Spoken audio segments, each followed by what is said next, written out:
Welcome to the Patriot torch. Welcome to 2020. And it's going to be a great year. It's going to be excellent. It's already off to a bang, literally. And we've got so many things going on. One of the themes that really struck me as like a theme is just people losing their minds. It's a real thing. People just losing their freaking minds. Like, where is the common sense, people?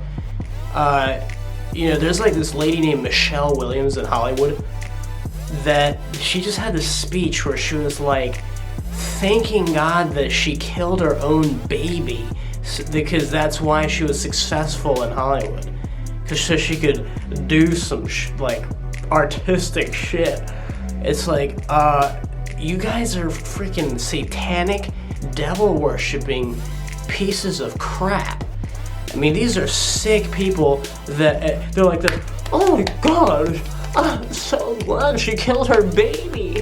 Oh my God, she's so powerful for doing that. Oh my God.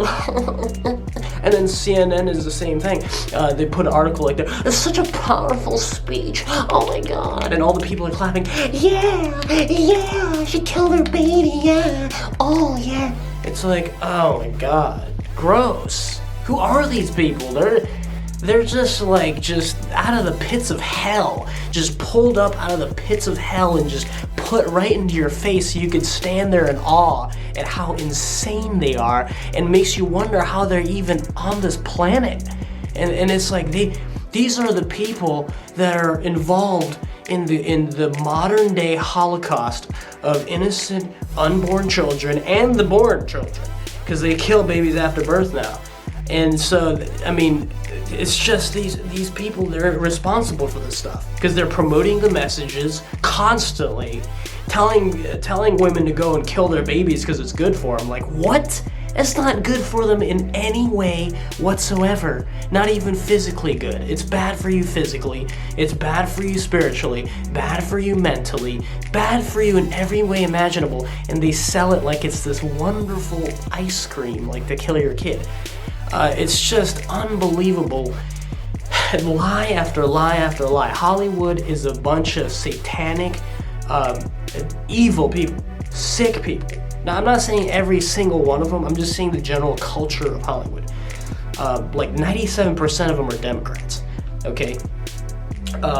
And so you have that, and then you also have these lies about, like, in Australia, there's a big fire that happened. And of course, the leftists in Hollywood, the first thing they're going to say, of course they're going to say this, it's climate change ending the world, you see. Oh yeah, and then 200 people get arrested for starting fires in Australia. So once again, the climate change hoax turns out to be a total freaking hoax. Every single time, total BS. Every single time. It's like, because the leftists, remember, they have the knowledge, the memory of a goldfish. They can't remember the million times before that the world was going to end, supposedly. It didn't happen. Al Gore predicting it over a decade ago. It never freaking happened. AP predicted it in like the late 80s, saying it by 2000 the major cities would be flooded. Total bullcrap. Never happened. Over and over again, the impeachment that's going on, total BS. There's no evidence of anything. Pelosi just holding it back from the Senate.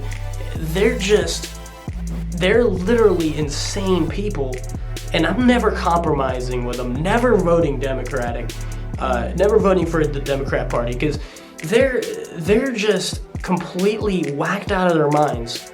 They don't care about anyone's rights.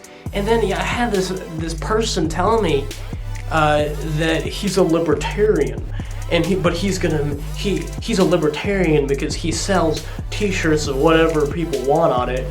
And he'll sell Democrat T-shirts that promote Democrat candidates. It's like, that's not libertarian. When you promote politicians that promote the killing of innocent children and the taking away of our Second Amendment rights and our free speech rights, you're feeding the enemy. You're a sellout. You're not neutral. You're producing more T-shirts, which is literally like mini billboards that people wear and that spread messages in the public. you know. And then, so where's the common sense? Where is the common sense that you're making money off of that? You're not a libertarian because you're promoting messages that are anti-libertarian. It's so simple. It's very simple to understand.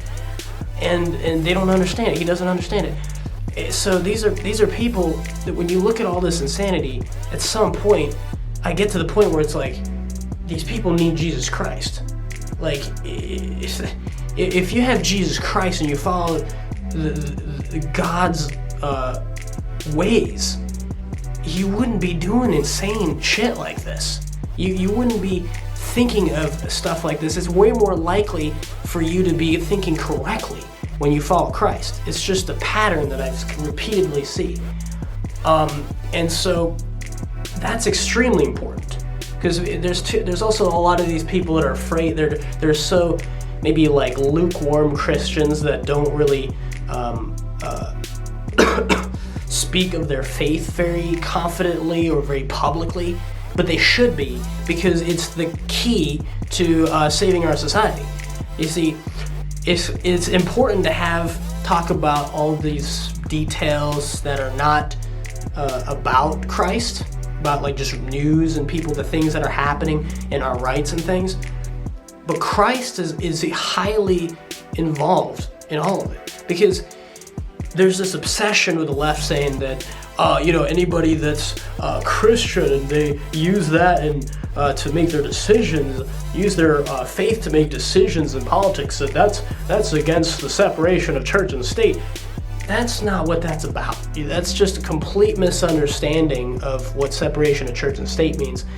That means, if you just read the original letter that Thomas Jefferson wrote about it, you'll know that what the separation of church and state means, that no one can take away your right of religion to believe what you want to believe, and religion, there can't be laws made to favor a certain religion over other religions, meaning like they can't force you to believe a certain thing and then ban off some other religions, and it has nothing to do with if you should make good moral decisions in the things that you do in the government based on your faith. It has nothing to do with that.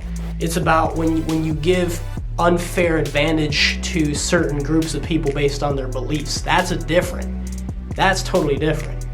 But yeah, that's essentially what it is. And so I wanted to share that with you because, and also there was something interesting I had seen recently. It was that Trump went on Rush Limbaugh's show, and it just happened.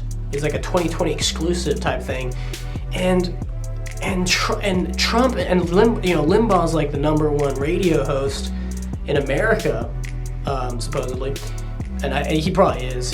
I just haven't seen like the actual statistics or anything, but he's great and he's awesome, and I love how pro-American he is. But when I listened to the interview, I was disappointed because it's like it's almost like Limbaugh's like too pro-Trump. I love Trump, but he's too pro-Trump. All he's doing is just flattering Trump, thanking him, and saying, "You're perfect, Trump," and that's all there is to it, folks. He's awesome, and then that's it, and then it's over. And it's like, so what was the difference between Trump on Limbaugh and Trump on every other Trump rally that ever happened? There's nothing different. It's literally the same exact things. There wasn't any challenging questions to help Trump, make a good decision about something, to move on something. No, there's no challenging questions at all. It's just flattery. It's just over flattery. And I just thought that was just weird that, I don't like that type of journalism where all you're doing is flattering your person you're interviewing to the point where you're not actually challenging them in any way whatsoever to get any interesting answers out of them. So it's like, it wasn't interesting. It really was not that interesting to watch, because it was like, I literally I've seen tons of Trump speeches, and tons of clips of Trump speeches, and it sounded exactly the same as any Trump speech, because it's literally just nothing's different. So that's something that was disappointing. I would love to interview Trump, because then I would be like, Trump, why aren't you, doing something about the censorship? Because Trump is, in the Limbaugh interview, he's just like, it's so awesome that Zuckerberg told me that I'm the number one person on Facebook with most followers. And it's like, okay, that's cool, Trump, but you realize that a bunch of your own followers are banned off Facebook. So I feel like that Zuck's leftist dick is, knows about how to massage Trump's ego so that Trump gets almost blinded by how successful he is on the social media, and it kind of blinds him to the fact that there's tons of people completely censored off that should be on there, and then you would have millions and probably billions of more views of pro-Trump material that would exist if Trump would frickin' do something about the censorship that these pro-Trumpers are completely deleted, like Alex Jones being one of the most important ones that should be on there. So it's like, that's the type of stuff that people need to wake Trump up to, not just keep saying, "Oh, Trump, you're perfect," or "Trump, you're there's nothing wrong. You're doing everything right. Tell us why everything you're doing is right." It's like, okay, that's literally what Limbaugh said. He was not quote unquote, but Limbaugh was like, in the beginning was like, "Tell us why you killed Soleimani, and tell us why this is the right decision."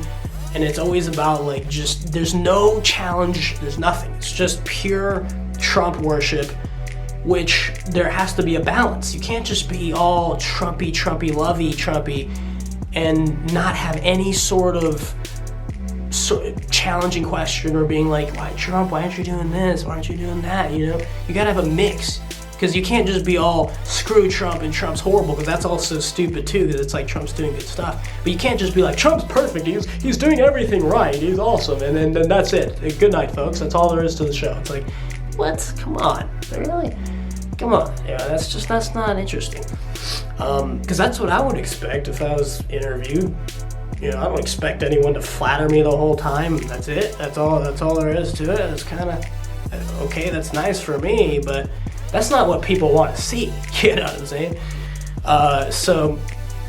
And thank God, I'm so glad to see Ricky Gervais just up there handing Apple's ass back to themselves, because he really just gave them a real whooping, because Tim Cook was there at the Golden Globe speech, just sitting there all, "I am a frickin' rich guy that controls the world.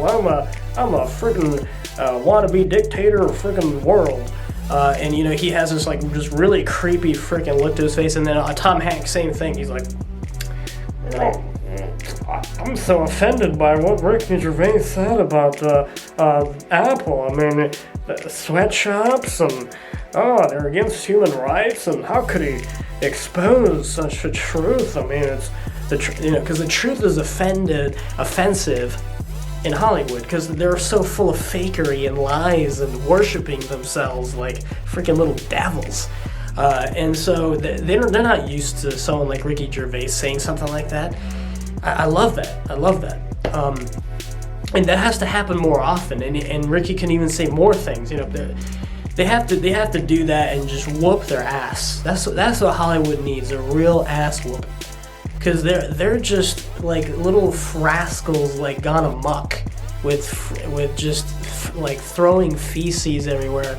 That's how I imagine them. Spiritually, that's what they're doing. They take a dump in their hands, rub it all over themselves, and say that they're beautiful because they're covered in their own shit. And everyone else in the world is just like, these people are disgusting, baby killing freaking fascists that just hate reality, hate the truth, they hate God. I mean, they're just full of crap. They're so full of crap. And that's the reality of what we live in today, folks. it's just too outrageous, some of the stuff that's happening. And the thing is, if you don't do anything and you avoid politics, eventually it's going to come knocking on your door, and then you're going to have no choice but to get involved. That's how it works. And so it's better to get involved now while you still have freedoms to get involved. So, yeah, see you later.